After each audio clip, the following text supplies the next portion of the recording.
Millionaire secretly buys the restaurant just to stay close to the waitress who stole his heart at Starlit Corner, a quaint little restaurant tucked away from the bustling city streets. One fateful encounter changes the course of two lives forever. A reserved, mysterious customer slips in every evening, silently watching the spirited waitress who seems to glow with kindness as she moves between the tables. Unbeknownst to her, he's a millionaire carrying a hidden past and an even more secret desire. Determined to be near her at any cost, he quietly purchases the entire restaurant. What follows is a whirlwind journey of love and ambition, filled with jealousy, heartbreak, and shocking revelations, where each twist pushes them closer to or further from the love they desperately crave. In the heart of Philadelphia, Starlit Corner sat quietly on Walnut Street, overshadowed by the city's iconic skyline. Owned by a sweet, grey-haired couple named Nadine and Charles Hathaway, the restaurant had built its reputation on home-cooked meals and a family-like atmosphere. It was the sort of place where neighbors congregated after church on Sundays and college students found refuge during finals week. For Claire Thompson, a dedicated 24-year-old waitress with dreams of attending art school, Starlit Corner was more than just a job. It was her sanctuary. She had moved to Philadelphia straight out of community college, determined to forge her path. Her savings account was modest, her bills were many, but her hope burned bright.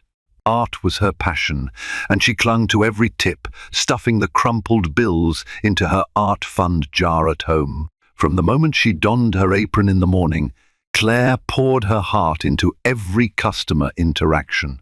She greeted each patron by name if she knew it, flashed a genuine smile, and listened intently to their stories. Whether it was the widowed Miss Garcia, who craved clam chowder every Monday, or the young couple who studied biology textbooks over plates of pasta, Claire treated them all like cherished friends. Then, one crisp autumn evening, a new face appeared: Jonas Reynolds. Tall, broad-shouldered, and dressed in a simple white shirt and dark jeans, he slipped in just before closing time. He chose a corner table by the window and placed an unassuming order, a bowl of soup and a soda. Yet, from the moment Claire approached him, the air between them felt charged. His gaze lingered on her, full of a quiet curiosity that both intrigued and unsettled her. Claire tried to be professional, noting how his voice held a subdued warmth when he thanked her for the meal. But something about his demeanor piqued her interest. He barely spoke, yet his eyes followed her around the dining area as though memorizing every detail. When he left, she discovered a $20 bill on a $10 check. It made her heart jolt. Generosity like that wasn't entirely uncommon, but his tip felt strangely personal. Over the next few weeks, Jonas became a late-night fixture at Starlit Corner. He'd arrive near closing time, order something modest, and watch Claire with an intensity that melted her nerves and stirred something in her chest. The other waitstaff speculated wildly. Perhaps he was a struggling novelist, or a traveler between flights, or maybe even involved in some shady dealings. Claire only laughed, dismissing the rumors. In her eyes, Jonas was simply a polite customer with a penchant for solitude and large tips. Little did Claire know that Jonas's quiet exterior masked a life of tumult and triumph. At 32, he was already a self-made millionaire, the founder of a tech startup on the brink of a major deal. He had grown up in Pittsburgh, idolizing real business icons like Warren Buffett, poring over their biographies late into the night. In many ways, he was still that wide-eyed kid longing for financial security, but success had come with a price. The parties, the social climbing, the superficial relationships left him feeling emptier than ever. One night, after an exhausting meeting with venture capitalists, Jonas had wandered through Philadelphia's streets to clear his head. Drawn by the warm glow of starlit corners windows, he stepped inside and found himself entranced by Claire's unwavering optimism. Something about her spirit, her genuine warmth, and refusal to treat him differently from any other customer captivated him. He returned the next night, and the next, until a powerful realization hit him. He wanted more than just a passing connection. But how does a guarded millionaire approach the one person he fears, might see him as just another wealthy man with an agenda? Uncertain of how to proceed, Jonas made a bold decision that would flip Claire's world upside down. He resolved to buy the very restaurant that had become her safe haven. Jonas's nightly visits soon became a topic of chatter among the staff. Everyone had a theory about the mysterious man in the corner booth. Some thought he might be a secret critic rating the restaurant for a blog. Others concocted more dramatic backstories involving mafia ties. Claire shrugged off the conspiracies, more amused than worried. She only knew that when Jonas was there, a strange mix of excitement and trepidation fluttered in her stomach. In his sleek penthouse overlooking Rittenhouse Square, Jonas wrestled with his growing infatuation. He found himself daydreaming about Claire's laugh, about the gentle way she helped the elderly customers step off high chairs, or how she intently listened whenever patrons needed an ear. He felt a twinge of jealousy whenever she exchanged friendly banter with a regular and absurd reaction he knew, given they weren't even friends. Conflicted, Jonas confided in his longtime friend and CFO, Robert Caldwell. Over a late-night video call, he admitted, "I think I'm falling for a waitress at this restaurant I go to." He tried to laugh it off, but the sincerity in his voice made Robert's eyebrows shoot up. "You?" Robert said in disbelief. "The man who claims he's too busy building an empire to date." Jonas only sighed. "I can't explain it. She's, different. She's not like the women at those charity galas. She doesn't see me as a potential paycheck or a stepping stone, so ask her out." "What's the problem?" "The problem," Jonas replied, raking a hand through his hair, "is that I'm terrified she'll treat me differently when she learns about my money. And I'm not sure she'd even say yes. She's focused on her own dreams. I overheard her mentioning art school, scraping together tuition. She doesn't need a wealthy guy swooping in." In truth, Jonas feared rejection even more than discovering Claire might only be interested in his wallet. He needed a way to remain close to her, secure in the knowledge that she'd still be herself, unburdened by any expectations about his wealth or status. That was how the idea of purchasing Starlit Corner took root. It was, by all logical standards, a hasty and ridiculous plan. But Jonas convinced himself that owning the restaurant would allow him to protect Claire's livelihood and ensure she never had to worry about the place shutting down or being sold to someone who didn't appreciate its charm. Without delay, he reached out to Linda Poole, a discreet real estate broker he had worked with on past property deals. Linda was known for her ability to keep secrets, a skill Jonas valued in this highly personal venture. When he explained his desire to buy Starlit Corner anonymously, Linda hesitated but agreed. "This isn't your typical prime real estate investment, Jonas." "Are you sure?" Jonas's reply was unshakable, positive.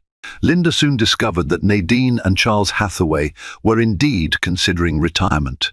Their children had long pursued careers out of state, leaving no one to take over the family business. The Hathaways loved Starlit Corner, but age was catching up with them, and they knew a sale was inevitable. They were open to offers provided the new owner kept the staff and protected the restaurant's cherished atmosphere. Thrilled by this stroke of luck, Jonas offered a figure far above the property's market value. He wanted to leave no room for hesitation. Linda skillfully orchestrated negotiations, ensuring Jonas's name remained in the shadows through the use of a shell corporation. Nadine and Charles, believing they had found a benevolent private buyer, prepared to sign. While the legal wheels turned behind closed doors, Claire remained unaware of the seismic shift about to shake her life. She clocked in every day, smiling for customers, bussing tables, and laughing with co-workers. Yet whenever Jonas appeared at his usual table, the energy between them crackled. She found herself lingering a moment too long when refilling his soda or sharing a genuine smile that made Jonas's heart pound. Soon, the final documents were in place. With a few pen strokes, Jonas would become the official, albeit secret, owner of Starlit Corner. He told himself that it was merely a good deed, safeguarding a cozy little eatery from corporate takeover. But late at night, staring at the city lights from his penthouse, he knew the truth. It was all for her. Negotiations concluded with surprising speed. Nadine and Charles, relieved to find a buyer committed to preserving their life's work, prepared to hand over the keys. Linda Poole orchestrated the final inspection, ensuring that every detail met Jonas's demands for anonymity. If all went well, by the end of the week, Starlit Corner would be his. Claire, meanwhile, carried on in blissful ignorance. One evening, Nadine gathered the staff for a private announcement. With tears in her eyes, she confessed that she and Charles were retiring and had found a buyer. Gasps spread across the room. Ricky, one of the cooks, looked stunned. Tiffany and Jackie, two fellow waitresses, exchanged worried glances. Claire's heart twisted, fearing what the future might bring. "Don't panic," Nadine assured them. "The new owner promises to keep the restaurant running as is and keep all of you on board."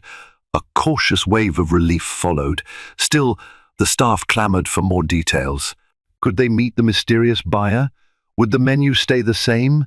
Nadine only knew that the buyer was a private investor group, eager to maintain Starlit Corner's legacy. Suspicions rose. Ricky joked about the mafia again, Tiffany fretted about staff cuts, and Jackie speculated on whether it might be a chain restaurant planning a covert takeover. Claire struggled to concentrate that night, haunted by uncertainty. She pictured a faceless corporate tycoon stamping out the charm of Starlit Corner, maybe renaming it, or worse, firing staff to reduce costs. The restaurant was integral to her dreams. It helped pay her rent, kept her afloat, and offered a sense of belonging she craved. Even Jonas noticed Claire's unease. When he arrived for his late-night soup and soda, he found her smile less radiant, her eyes brimming with worry. He burned to tell her the truth, to reassure her that he had no intention of changing the place she loved. But fear of her reaction kept his lips sealed. Would she see his gesture as a violation, a manipulative play disguised as goodwill? Finally, the day of the sale arrived. Jonas signed the papers in Linda Poole's private office. No fanfare, no media coverage, just the quiet hum of an air conditioner and the scritch of pen on paper. The momentous occasion felt surreal.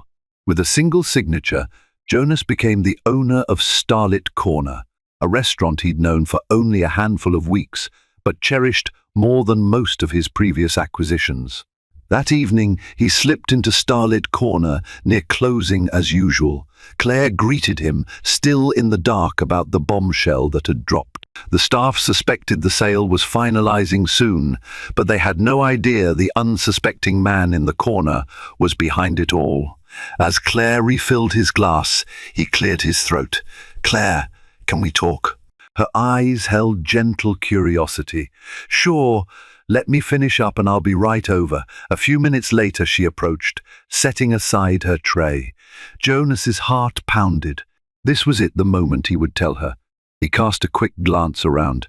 Only Jackie remained in the back, tidying up the kitchen. "Claire, there's something I need to tell you," Jonas began, voice hushed. I'm the new owner of Starlit Corner." Her reaction was immediate disbelief flickered in her eyes, followed by confusion. "Wait, what are you talking about? I bought the restaurant. Nadine and Charles are retiring." He exhaled, releasing the secret he'd been holding. "I wanted to make sure it stayed open and that you could keep your job. He couldn't finish because Claire took a step back. Her expression cycled through shock, hurt, and a glimmer of anger. "Jonas, why? How could you?" At that moment, Jackie poked her head out.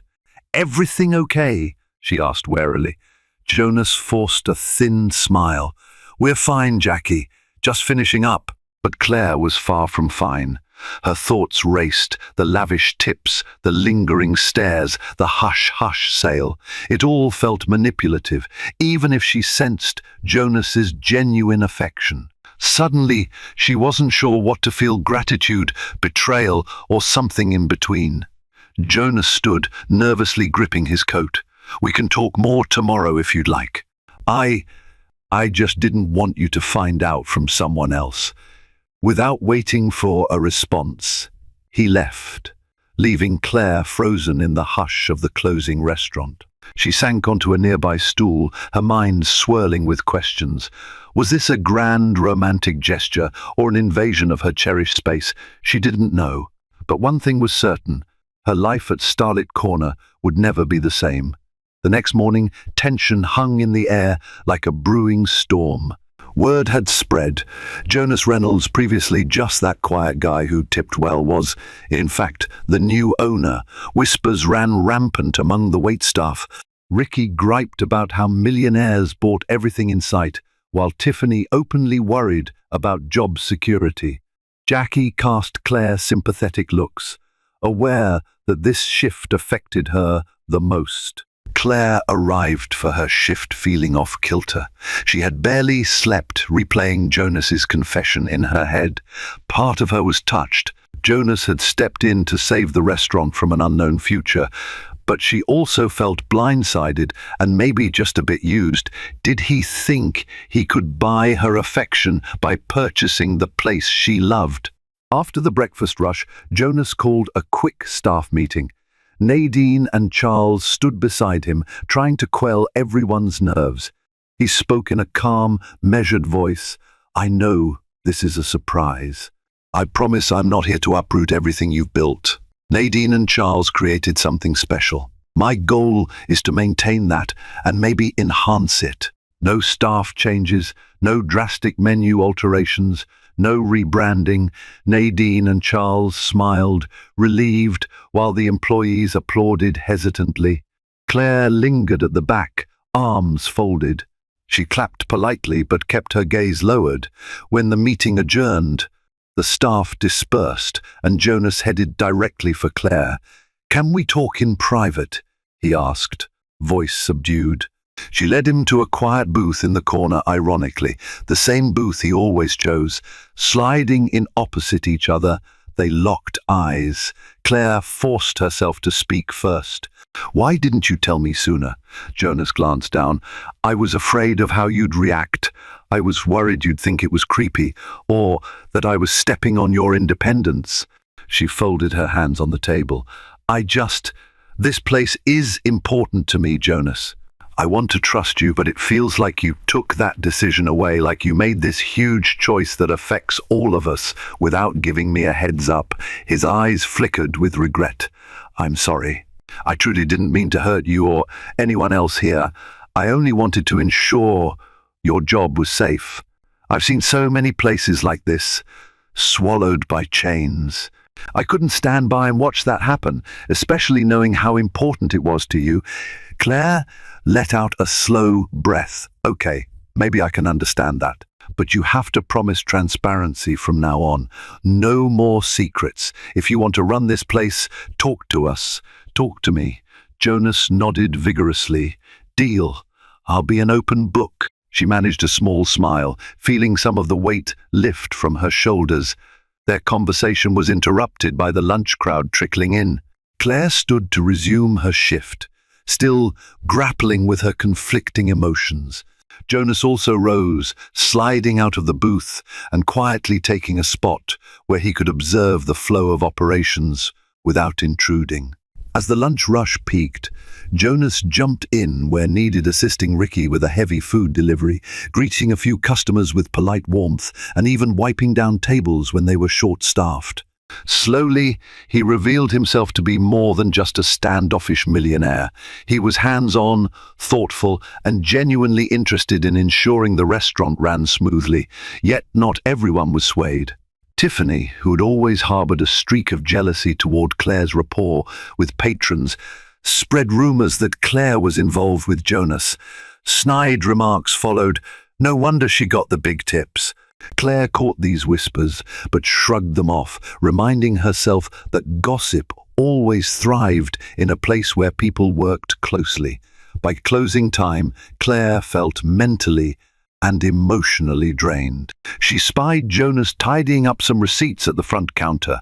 For all the friction of the day, she couldn't ignore the fact that he'd done everything possible to stabilize the situation. Gathering her courage, she approached him. "Hey," she said softly, "thanks for being patient with everyone." He offered a weary smile. "They're good people. This place matters to them." She nodded. It does. And as long as you remember why you bought it in the first place, I think we'll be okay." Their gazes locked, tension crackling in the silence. She could sense his desire to say more, but a knock at the glass door startled them both. A late customer? Or something else entirely? Claire's stomach twisted with a sudden, inexplicable apprehension. She shot Jonas a questioning look. Judging by the flicker of concern in his eyes, he felt it too. Little did they know that the drama unfolding behind the scenes, especially in Jonas's high-stakes tech world, was about to crash headlong into the sanctuary of Starlit Corner, threatening everything they were trying to build. The next few days saw a tentative normalcy return. Jonas established a routine. He divided his time between his tech startup, where major investors buzzed over the rumored success of his cutting-edge software, and the restaurant he had just acquired. His presence at Starlit Corner, once a quiet curiosity, now carried the weight of authority. The staff still adjusted to calling him boss, though Jonas insisted they treat him like anyone else. Most employees appreciated the upgrades he initiated: new kitchen appliances for Ricky, fresh uniforms for the waitstaff, and minor renovations to spruce up chipped paint and worn-out flooring. However, the more Jonas invested in the restaurant, the more questions bubbled beneath the surface. Why pour so many resources into a small diner that would never yield the profits his high-profile tech ventures did? Claire couldn't help but wonder the same thing. Whenever Jonas came in, her heart reacted before her mind could form a coherent thought. They'd shared private conversations, some about restaurant improvements, others about her art school dream. Each moment brought them closer, yet she remained cautious. There was an ever-present voice reminding her that he was her boss now, and lines could blur easily. One afternoon, Nadine tapped Claire on the shoulder while she restocked napkin dispensers. "Sweetheart, can I have a word?" Claire followed her to the quiet break room. Nadine folded her hands, her warm eyes tinged with concern. "I see how you look at Jonas. I know you two have some connection." Claire flushed. "Nadine, I don't know what you mean." "He's just..." The older woman waved a hand gently. "Don't get me wrong, I'm not judging you, I'm just worried. Mixing work and personal feelings can be tricky. You're like a daughter to me. I'd hate to see you hurt." Claire nodded, grateful for Nadine's protective instincts. "I understand. I'm trying to keep things professional." She couldn't deny the spark between her and Jonas, though. Every time she thought about him, she remembered the night he confessed he was the new owner. His eyes had revealed an earnestness she seldom saw in anyone else. Yet, with staff rumors swirling and Tiffany's passive-aggressive remarks, it was harder than ever to ignore the potential fallout. Later that same day, Jonas called Claire into the office previously Nadine's, now technically his. She found him hunched over a spreadsheet, frustration etched on his features. "Hey," she greeted softly. "Everything all right?" He leaned back, rubbing his temples. "Working on a new marketing plan. Thought maybe we could promote weekly specials. Or do a small event to attract new customers, but the numbers aren't lining up as I hoped. Claire took a seat across from him, scanning the papers. If our aim is to keep the place authentic, maybe we focus on what's always worked. The cozy ambience, homemade recipes. Those are draws you can't replicate in a chain. Jonas perked up, scribbling notes. You're right. Lean into the charm that's already here. Emboldened, Claire continued. We could host a small art exhibit. 2 local artists, or even students from Temple or the Pennsylvania Academy of the Fine Arts. It'd bring in a creative crowd and we could sell a few pieces. He flashed a warm smile. That's brilliant. You see? This is why I need your input. Her cheeks heated, and for a moment, neither spoke. It struck Claire how natural it felt, brainstorming with him like partners rather than boss and employee. The tension of the day ebbed, replaced by a quiet understanding. Then a sudden rap at the door interrupted them. Robert Caldwell stepped in, exuding an air of urgency. He was tall and severe-looking, his wire-rimmed glasses reflecting the overhead light. Robert and Claire exchanged polite nods, but he wasted no time. Jonas, we need you at the office. There's a development with the Beringer deal. They want an in-person demonstration tomorrow. Jonas closed the laptop, the worry returning to his face. Can we push it? Robert shook his head. Not unless we want them to walk. We can't afford that. Our entire expansion hinges on this. Claire sensed Jonas's struggle. She also sensed Robert's thinly veiled disapproval of Jonas's involvement in a pet project like Starlit Corner. With a nod, Jonas stood. All right, I'll go. He turned to Claire with a regretful smile. Sorry to cut this short. Keep those ideas flowing, okay? She managed a small nod. Sure. Good luck with your meeting. As Jonas and Robert rushed out, Claire's chest tightened with an inexplicable fear. She knew Jonas's life in the tech world was fast-paced and cutthroat. Could the pressures of that arena bleed into their little restaurant? She wanted to believe it was safe here, that Jonas's presence would only strengthen Starlit Corner, but she had a nagging feeling that trouble lurked around the corner. That trouble came sooner than she anticipated. The next morning, while accepting a delivery of fresh produce, Claire overheard 2 men in suits loitering near the entrance. They whispered about the new boss and sensitive documents. One glanced at Claire, then quickly looked away. She felt a chill skirt down her spine. She reported the incident to Nadine, who dismissed it with a nervous laugh. Probably just lost salesman. We get all types. But the uneasy feeling wouldn't leave Claire, especially when she realized Jonas was at his downtown office, finalizing a high-stakes tech deal. In that moment, Claire understood that the restaurant was no longer a world apart from Jonas's corporate battles. The lines were blurred, the stakes too high, and she had a sinking premonition that those men in suits were merely the first wave of a storm set to test everyone's loyalties. In the hectic days that followed, Claire found herself increasingly entangled in Jonas's world.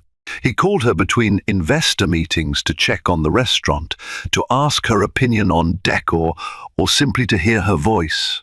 She tried to keep a professional tone, but after the 3rd or 4th call, their conversation spilled into personal territory, her half-finished canvases at home, his memories of a humble upbringing in Pittsburgh, her fear of being locked out of her artistic future by financial constraints. Despite this budding connection, Claire remained guarded. The rumors swirling among co-workers only intensified. Tiffany openly insinuated that Claire was receiving special treatment. Jackie, though more supportive, warned her to tread carefully.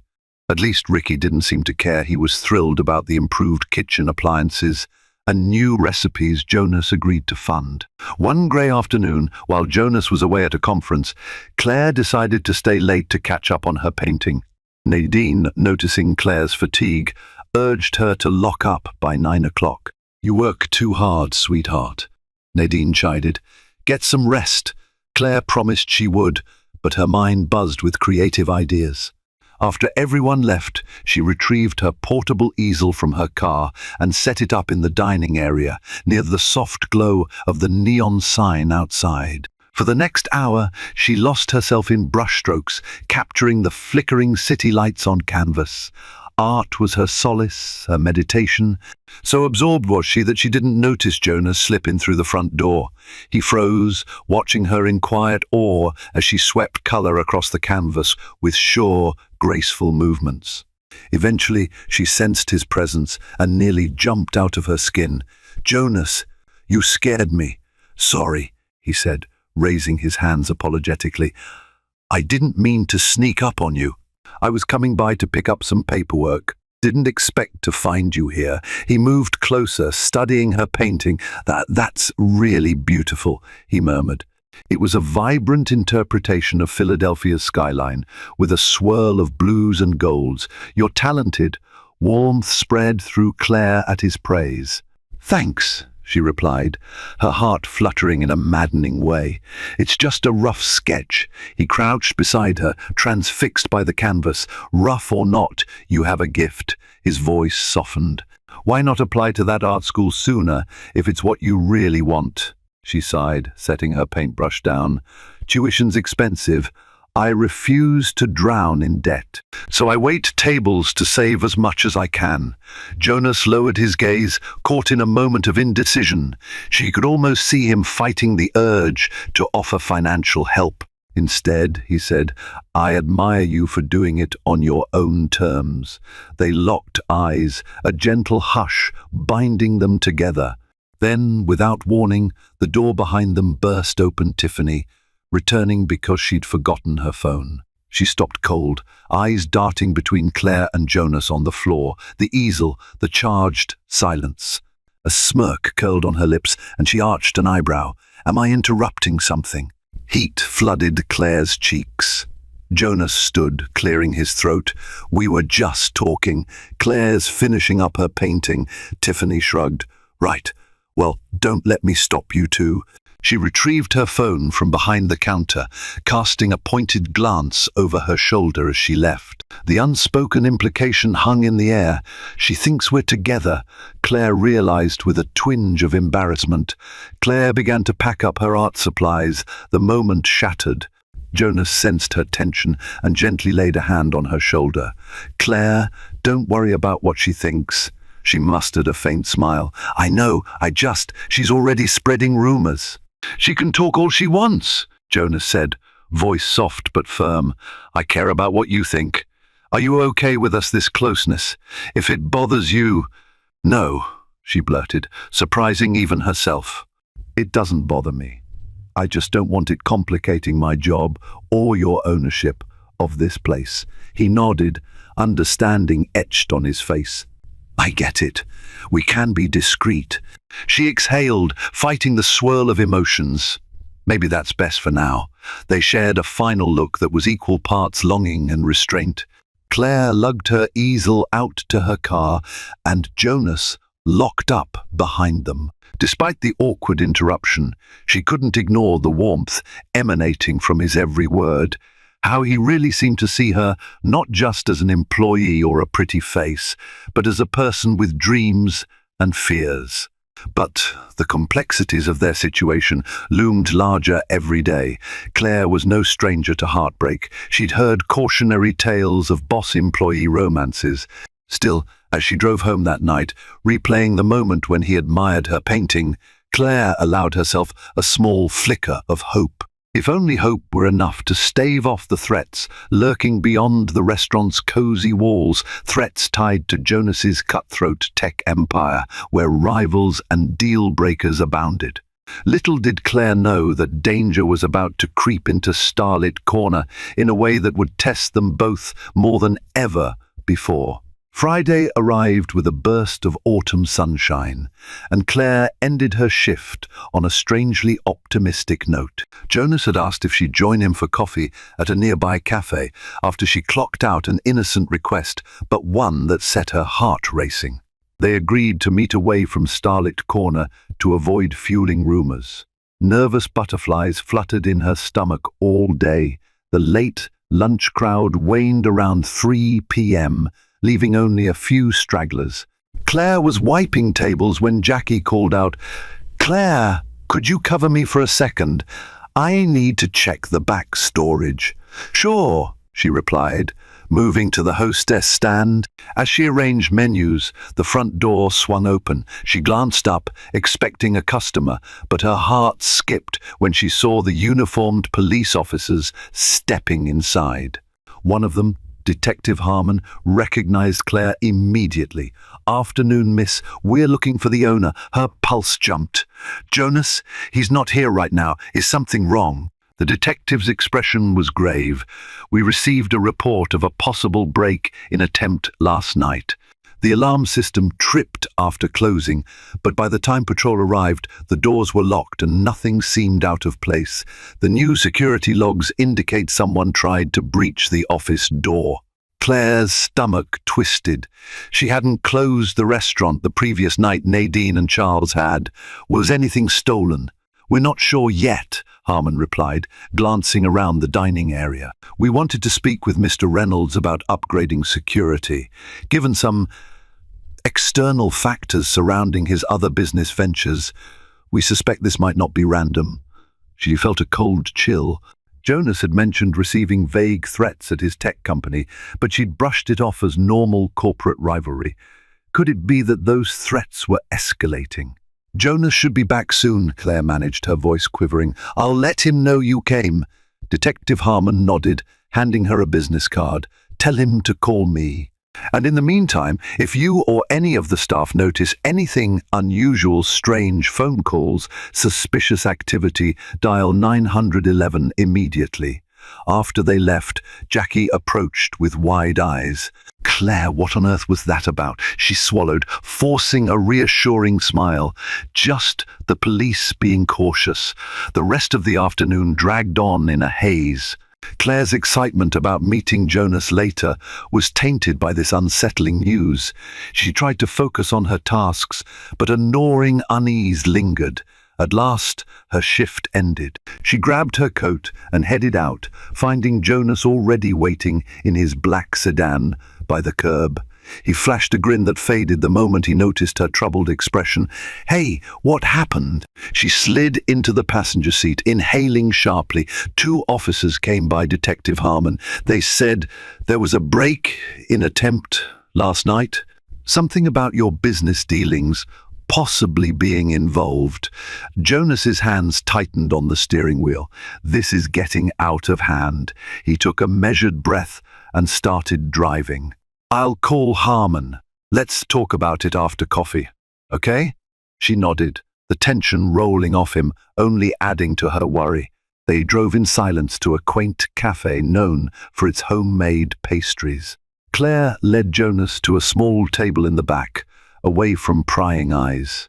Over steaming lattes, he explained that his tech startup was on the verge of securing a massive deal, one that would put him in direct competition with a larger firm.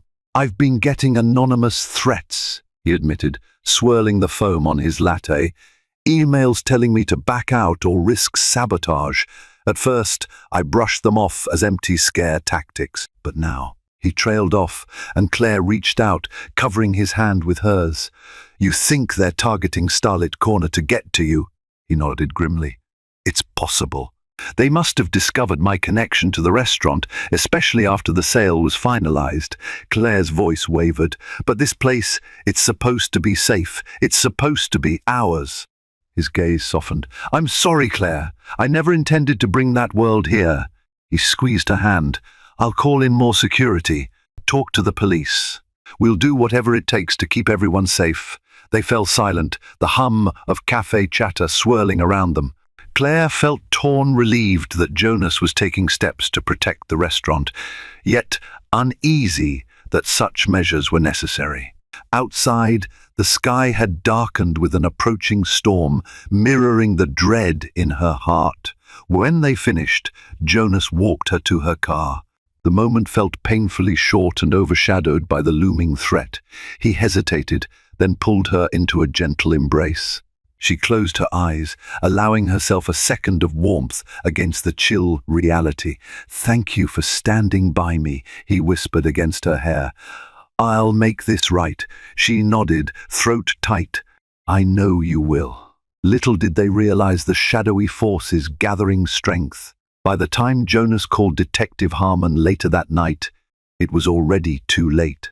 A chain of events had been set into motion, one that would soon put Claire and everyone at Starlit Corner squarely in the crosshairs of a ruthless rival, determined to bring Jonas Reynolds to his knees.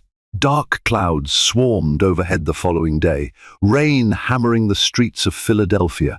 The dreary weather matched the somber mood at Starlit Corner, where nervous staff exchanged worried glances. News of the attempted break-in spread quickly, and even the most optimistic employees fretted about their safety. Mid-morning, while Claire carried a tray of coffee cups to a bustling table of regulars, her phone buzzed on the hostess stand. She excused herself, heart pounding when she saw it was Jackie texting from the back office. "Claire, you need to see this." She hurried to the office, finding Jackie pale-faced, holding a sealed envelope. "This was in the mailbox this morning," Jackie said, voice shaky. "Addressed to you." Claire frowned, carefully opening the envelope. Inside was a single sheet of paper with a typed message. "Tell your boss to back out of his deal, or your beloved diner goes up in smoke." She gasped, nearly dropping the paper. Jackie's eyes brimmed with fear. Claire's mind spun. She'd never been personally threatened before.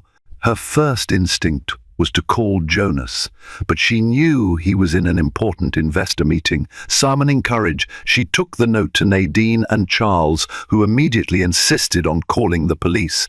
Detective Harmon arrived within the hour, collecting the letter in a plastic evidence bag. "As we feared," Harmon remarked, grimacing. "They're escalating. Do you have any idea who might be behind this?" Claire bit her lip. Jonas mentioned a competitor, someone who wants him to back out of a big tech deal, but we don't have names. Harmon nodded, scribbling in his notebook. "We'll do what we can. My advice is to tighten security further. Maybe hire a guard at night." Nadine and Charles exchanged anxious looks. Claire's heart fluttered with a sense of helplessness. She knew how vital Starlit Corner was to them, how it represented their life's work. To see it threatened made her blood boil. Jonas arrived late in the afternoon, drenched from the rain and carrying a stack of business papers. Claire rushed to meet him at the door, pulling him aside to share the note's contents. His reaction was immediate. His face hardened, and he clenched his fists. "This has gone far enough," he growled. "They're threatening innocent people. How are we supposed to stop them?" Claire asked, voice trembling. "We don't even know who they are." Jonas slammed his briefcase onto a table. "I have contacts. I'll hire private security.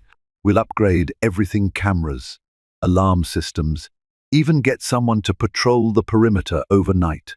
He looked at her, eyes brimming with anger and concern. "I won't let them hurt you or anyone else here." Claire's chest constricted. The vow in his voice was genuine, protective. Despite her fear, she felt a rush of warmth at his resolve. Maybe, just maybe, they could weather this storm together. But Jonas's battle extended beyond the restaurant. That evening, he huddled with Robert Caldwell in the office, discussing the precarious state of his tech negotiations. Claire overheard snippets of their conversation: Harrison's firm, sabotage, blackmail, names she didn't recognize. Yet she sensed the gravity in every hushed sentence. At closing time, Jonas insisted on driving Claire home. She agreed, too rattled to argue. Rain battered the windshield as they wound through slick streets, headlights cutting through the gloom. In the quiet confines of the car, she finally dared ask, "Jonas, are we safe?" "Really?" He gripped the steering wheel, knuckles white. "I'll do everything in my power to keep you safe. But I won't lie, these people mean business. They're ruthless." She swallowed hard. "Maybe we should close the restaurant for a while, until things calm down." Jonas's jaw tensed. I thought about that. But then we'd be letting them win, and it would hurt Nadine, Charles, and the staff who rely on tips and wages. Claire nodded sadly, understanding the dilemma. When he pulled up in front of her apartment building, the rain showed no sign of letting up. He put the car in park, turning to face her.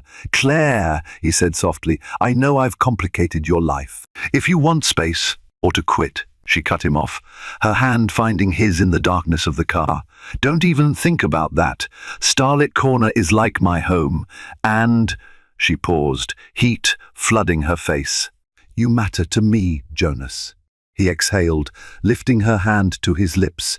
"You matter to me, too, more than you realize." A lingering glance passed between them. She fought the urge to lean in, to close the distance that felt electric, but the fear of crossing lines still flickered in her mind.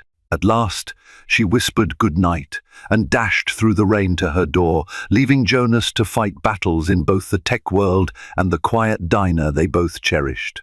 Had she known how close danger really was, she might never have left his side that night. In the shadows, the people aiming to destroy Jonas's life were circling, and Starlit Corner stood at the center of their bullseye. 2 days later, the unthinkable happened. It was a busy Sunday morning. Families packed the booths, the kitchen sizzled with orders, and coffee flowed in endless streams. Claire, balancing a tray stacked with pancakes, felt a sudden jolt under her feet. At first, she assumed it was just a clumsy patron bumping into her, but then came a second jolt. The glasses on the counter rattled. "Earthquake!" Ricky shouted from the kitchen, wide-eyed. Philadelphia wasn't known for seismic activity, but everyone froze, bracing for another tremor. Instead, the front windows exploded inward. A large rock, wrapped in a piece of paper, crashed onto the floor, sending shards of glass everywhere. Customers screamed, ducking for cover. Claire dropped her tray, heart pounding. Chaos erupted. Nadine rushed to comfort an elderly customer who'd toppled from her chair. Charles darted to the phone to call the police. Claire crouched behind the hostess stand, her pulse thundering in her ears. She could hear children crying, dishes smashing. Then she spotted the paper-wrapped rock on the floor, the cause of this chaos. Summoning her courage, she crept forward, ignoring the crunch of glass under her shoes. Carefully, she unwrapped the blood-stained note. "Last warning. Get out now, or next time you won't be so lucky." Tears of anger and shock blurred her vision. Before she could process it fully, Jonas burst into the restaurant, having just arrived for a meeting. He scanned the devastation, shattered windows, trembling customers, and employees trying to regain order. "Claire!" he shouted, eyes wild with worry. She looked up, clutching the threatening note in her shaking hand. He rushed over, arms enveloping her in a protective embrace. Around them, Starlit Corner's cheery ambience lay in ruins, glass shards glittering on checkered floors. The police and paramedics arrived minutes later, questioning witnesses and treating minor injuries. Detective Harmon appeared, jaw set in a grim line as he surveyed the destruction. It was a small miracle no one was seriously hurt, but the message was clear: the attackers weren't bluffing. Jonas spoke with Harmon outside, voice low but furious. Claire, meanwhile, helped Nadine and Charles calm traumatized customers and staff. The smell of freshly brewed coffee mingled with the acrid sting of fear. Tiffany hovered nearby, tears staining her cheeks. Jackie tried to comfort her, while Ricky helped paramedics check on a frail, older patron. Eventually, Jonas signaled for Claire to join him in the corner of the restaurant, which was now cordoned off by police tape. Nadine and Charles hovered close, too distraught to leave. "We have to shut down temporarily," Jonas said, voice steely. "This is a crime scene, and I can't risk anyone else getting hurt." Nadine's face fell, but Charles nodded solemnly. Claire's throat tightened. Starlit Corner had never closed its doors, not even during blizzards or holiday storms. But the violence was no longer theoretical, it had smashed its way in. "How long?" Claire asked. her voice trembling. Jonas raked a hand through his hair. At least until we replace the windows and ensure security is airtight. But more importantly, we have to root out whoever's behind this. Detective Harmon stepped over, flipping through his notes. We'll increase patrols, but I strongly recommend private security. Given the nature of Mr. Reynolds' other business dealings, this might continue to escalate. Jonas exchanged a look with Claire, and she saw guilt and anguish shining in his eyes. She knew he blamed himself. He'd brought his high-stakes tech rivalries into a small, family-owned restaurant. Now innocent people were in harm's way. She laid a hand on his shoulder. "We'll get through this together." He placed his hand over hers, giving it a gentle squeeze. "I'll pay everyone's wages during the closure. Don't worry about that," he promised Nadine and Charles. "You've all stood by me, and I won't let you suffer for my problems." Nadine burst into relieved tears. Charles patted Jonas's arm gratefully. A shaky sense of solidarity swept through the group. Even Tiffany, who often threw snide remarks, offered a quiet nod of thanks. But as the adrenaline subsided, Claire felt a creeping dread. Would these threats ever stop? Would the people behind them settle for anything less than total surrender? She had no answers, only Jonas's resolute vow that he would protect them all. The next morning, the restaurant remained dark, its broken windows boarded up. A spray-painted sign read "Closed for repairs. We'll be back soon." Yet for Claire, the idea of coming back soon felt more uncertain than ever. As she watched workers hammer boards into place, she silently hoped that Jonas's determination and their growing bond would be enough to weather the storm. With Starlit Corner closed for repairs, the staff scattered. Some took temporary gigs elsewhere, others used the unexpected downtime as a break. Claire felt lost without her daily routine, pacing her cramped studio apartment with mounting anxiety. She couldn't stop replaying the scene of shattered glass and terrified screams. Jonas, true to his word, made sure everyone was paid. He'd also hired a private security firm to guard the restaurant at night, but with no leads from the police, frustration brewed. Every phone call between Claire and Jonas carried an undercurrent of desperation, the tension of not knowing when or if the criminals would strike again gnawed at them both. One day, Jonas called unexpectedly. "I'm sending a car for you. Can you be ready in an hour?" Claire's heart skipped. "Why? What's going on?" He exhaled softly. "I just need to see you, please." The longing in his voice was unmistakable. Despite her lingering fears, she agreed, hastily changing into a comfortable sweater and jeans. When the sleek black sedan arrived, she slid into the back seat, her pulse pounding with uncertainty. 30 minutes later, the car glided up to a familiar curb, Starlit Corner. She frowned, noticing the board still covering the broken windows. A solitary security guard stood out front, nodding as the car approached. Jonas emerged from the restaurant's dim interior, wearing a simple flannel shirt and jeans, an odd contrast to his usual polished attire. His posture was tense, but relief filled his face when he saw Claire. "I had the guard let me in," he explained, offering a tentative smile. "I wanted to show you something." Her eyes darted around the gloom. It felt eerie, stepping back into a place that had been alive with warmth and chatter just days ago.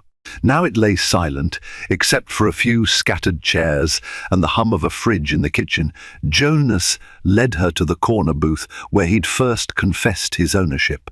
A single candle flickered on the table, casting dancing shadows. On the seat, there was a bouquet of delicate lilies and a small sketchpad. Claire's breath caught in her throat. "Jonas, what is this?" He turned to her, vulnerability etched on his features. "I can't change what happened, but I wanted to remind you why we're fighting to save this place, because it means so much. To Nadine and Charles, to the staff, and to us." Her chest tightened at the word us. She ran her fingers over the lilies, tears prickling behind her eyes. In the stark reality of boarded windows and looming threats, this gentle gesture felt like a lifeline. He gestured to the sketchpad. "I bought this for you. I thought maybe if you feel safe enough, you could try capturing the restaurant in your art show, what it means to you.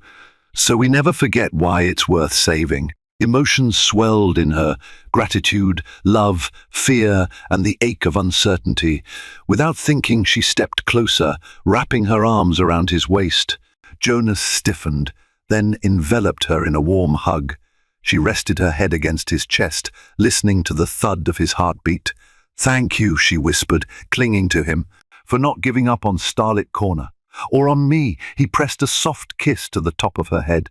"I'll never give up on you, Claire." In that moment, the tension of the past weeks melted away, replaced by the undeniable current of their connection. She lifted her gaze, and he met her halfway, their lips brushing in a gentle, tentative kiss. It was a delicate moment, born from relief and yearning, sealed in the candlelit quiet of a restaurant under siege. When they parted, her cheeks flushed. "I wasn't sure if we'd cross that line." His gaze held hers. "I've wanted to for a while. I just didn't want to complicate things for you." Tears welled in her eyes, but she smiled through them. "Things are already complicated, but I don't care. Not if it means we're in this together." He squeezed her hand. "We are. Always."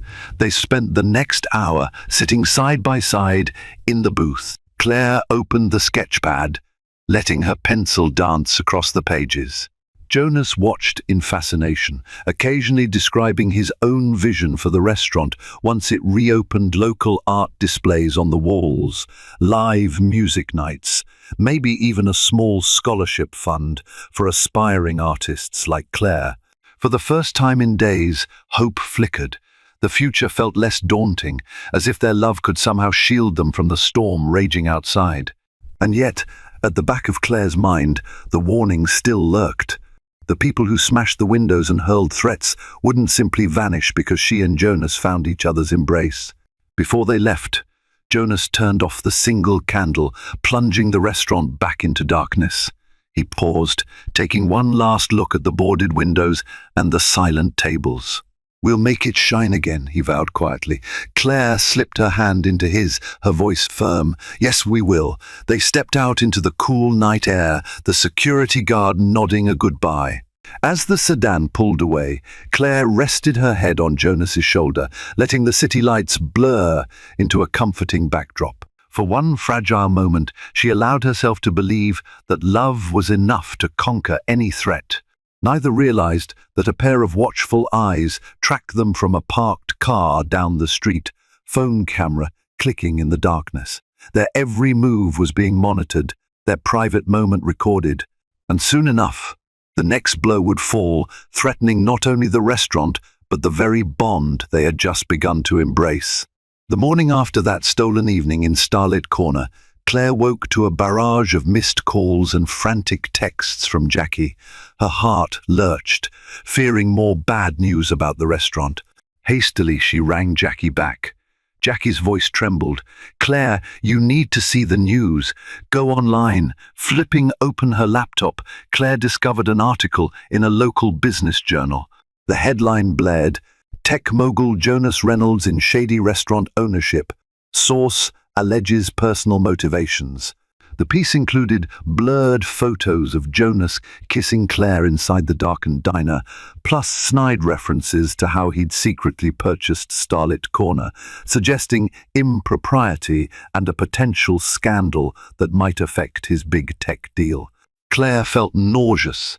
Someone had spied on them, twisting their closeness into a salacious narrative.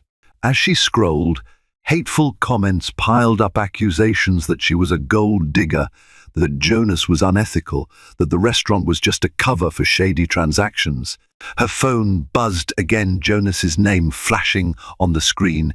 She answered, trying not to cry. "Jonas, have you seen?" He cut her off gently. "Yes. I'm so sorry, Claire. They're digging up anything to sabotage the Beringer deal. Robert's freaking out. Investors are calling me non-stop, and now you're getting dragged into it." She pressed a hand to her forehead. This is awful. The article calls me some unknown waitress, like I'm a toy you bought along with the restaurant. Jonas's voice flared with anger. I won't let them smear you like this. We'll issue a statement truthful but controlled. If I play it right, it could work in our favor, showing we're transparent. Claire feared the attention would only escalate the threats against Starlit Corner, but Jonas insisted, we can't let them dominate the narrative. Trust me. With her heart pounding, she agreed to meet him downtown at his startup's office. The sleek building offered a stark contrast to the warm vibes of the restaurant. Security guards checked her in, glancing at her curiously. By the time she reached Jonas's floor, she felt entirely out of place. Robert Caldwell greeted her with a curt nod. Claire, I'm Robert. I handle PR as well as finances. He gestured to a glass-walled conference room. Jonas is waiting inside. She followed, steeling herself. Inside, Jonas paced, phone pressed to his ear. He ended the call abruptly and turned to Claire, tension carving deep lines in his face. I spoke to Beringer's rep. They're concerned about instability and negative press. If we don't address this scandal quickly, they might back out. Claire's stomach churned. So what do we do? Robert laid out a plan, a carefully worded press release acknowledging Jonas's purchase of Starlit Corner and his relationship with Claire only in its earliest stages. He emphasized to frame it as a heartfelt investment, not a secretive ploy. They'd highlight Jonas's philanthropic side, how he wanted to preserve a local treasure.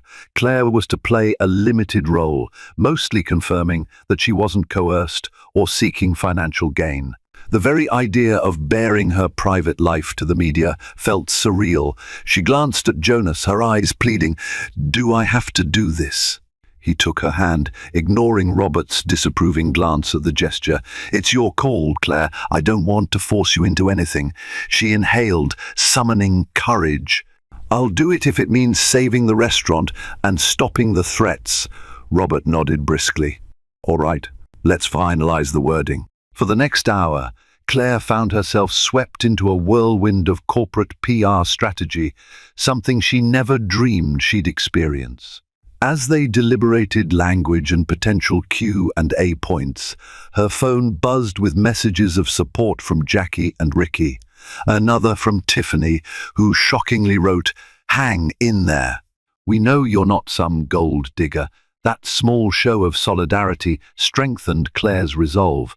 They finished drafting the statement just in time for Jonas to dash into a meeting with Beringer's representatives. Robert escorted Claire to a smaller lounge, offering water. She sank into a plush chair, mind spinning. This was what Jonas's world looked like: flashes of crisis, maneuvers, damage control, and the constant fear of betrayal. No wonder he seemed so guarded when they first met. In that moment, she understood the immense weight he carried, and a surge of sympathy flooded her. Time crawled.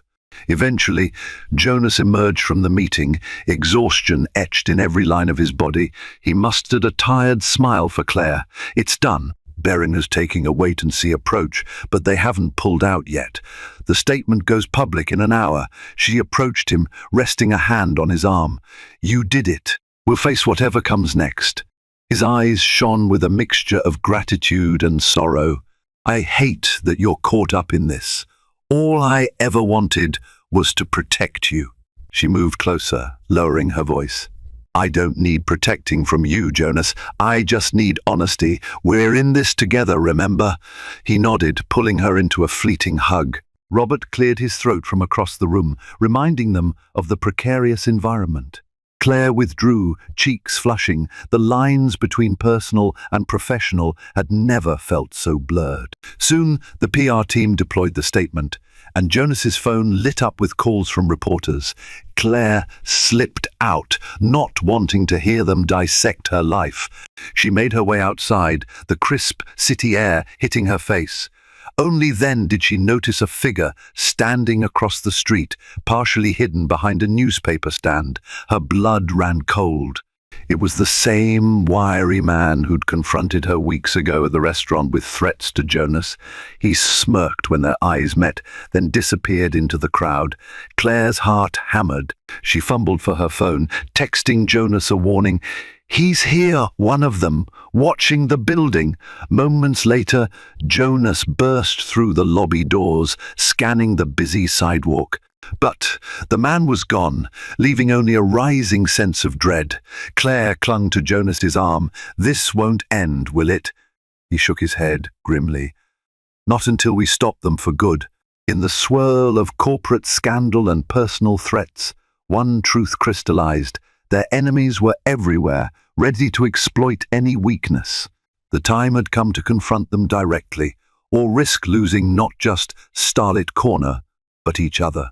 As chaos threatened to consume them, Jonas and Claire rallied every resource to protect the restaurant and their future. Detective Harmon escalated the investigation, aided by evidence from Jonas's cybersecurity team. The local media latched onto the narrative of a tech mogul's heartfelt investment in a small diner, swaying public sympathy in their favor. Beringer, seeing the tide of public opinion, extended a cautious second chance if Jonas could resolve the ongoing threats quickly. Meanwhile, Starlit Corner's repairs proceeded at a frantic pace. Jonas insisted on handling the costs personally, upgrading the entire security system, installing shatterproof glass, and hiring overnight guards. Nadine and Charles watched in awe, hearts heavy with worry yet buoyed by hope. They'd spent decades nurturing the restaurant's warm atmosphere, and the thought of losing it to violence gnawed at them. Finally, Detective Harmon got a breakthrough. A suspect linked to Jonas's rival, James Harrison, had been identified from surveillance near the restaurant.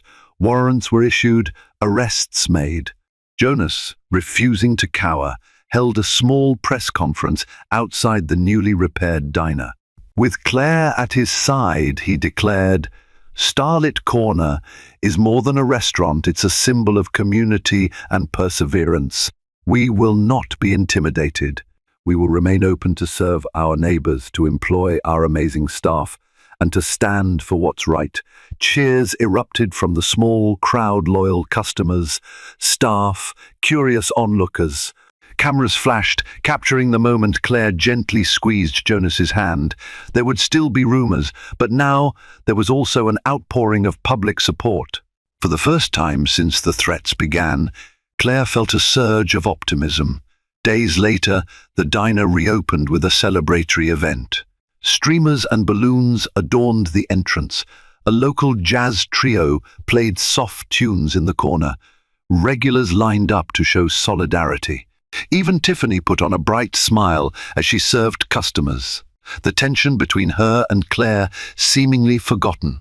Jonas personally greeted patrons, from old-timers to newly curious residents drawn by the media coverage. Ricky beamed in the kitchen, boasting about their newly expanded menu. Jackie ushered people to tables, explaining the restaurant's improved security measures. Nadine and Charles quietly watched, tears of joy in their eyes. As the night wound down, Claire found Jonas near the kitchen door, gazing at the crowd with obvious relief. She slipped her arm through his. "Told you we'd come back stronger." He turned to her, heart in his eyes. "I couldn't have done it alone." They wandered to a newly decorated corner booth, Jonas's old perch. Outside, the neon sign glowed, inviting customers in from the crisp Philadelphia air. Claire marveled at how far they'd come, from that first day he'd quietly observed her to this triumphant moment. "Claire," he said, voice low, "I've been thinking about everything that's happened. The threats, the articles, the break-in. You stood by me through all of it." Her heart fluttered. We stood by each other. He took her hands. "I want to keep doing that forever. I know it's fast and we have so much to figure out, but I love you more than I've ever loved anyone." Tears sprang to her eyes. "Jonas, Before she could respond, the restaurant's overhead lights dimmed slightly, Nadine's subtle signal that closing time approached. Soft laughter spread among the final patrons. Claire's thoughts whirled, but in her heart, clarity reigned. Jonas had risked his reputation, his wealth, even his safety, all to protect the place she loved and the people within it. She saw in him not just a savior or a wealthy suitor, but a partner who respected her independence and dreams. She squeezed his hands, a tremulous smile breaking through. "I love you too." And yes. "Let's figure out forever together." His grin lit up the dim booth. They leaned in, sharing a tender kiss that sealed their vow in the warm glow of starlit corner. Around them, the clinking of silverware, the murmur of contented diners, and the distant jazz notes formed the soundtrack of a new beginning, one built on resilience, loyalty, and a love that refused to be shaken by any threat. In the coming months, Jonas finalized his tech deal, establishing a comfortable balance between his corporate empire and the humble diner that held his heart. Claire continued saving for art school, though now she had Jonas's unwavering support, and Starlit Corner flourished, busier than ever, as curious locals flocked to taste the famed home cooking and maybe catch a glimpse of the millionaire and the waitress who defied every odd. Yes, their journey had been fraught with danger and doubt, but in the end, the magic of that small restaurant and the unstoppable force of two hearts bound by authenticity proved that sometimes a single spark of connection can illuminate even the darkest corners. Thank you for joining us on this roller coaster journey through hidden motives, high-stakes drama, and an unexpected love that blossomed against all odds. Jonas and Claire's story reminds us that genuine connections can form in the unlikeliest of places, and that true courage often arises when we stand together in the face of adversity. If you found yourself cheering for their triumphs, caught up in the heartbreaks, or inspired by their resilience, please support us by liking, sharing, and subscribing to our channel. Your engagement helps us continue bringing you more captivating, dramatic, and heartfelt stories just like this one. So spread the word, let friends and family know about this tale, and keep the flame of storytelling alive. Thank you for watching. And remember, love, when tested by life's greatest trials, has the power to transform us beyond our wildest dreams.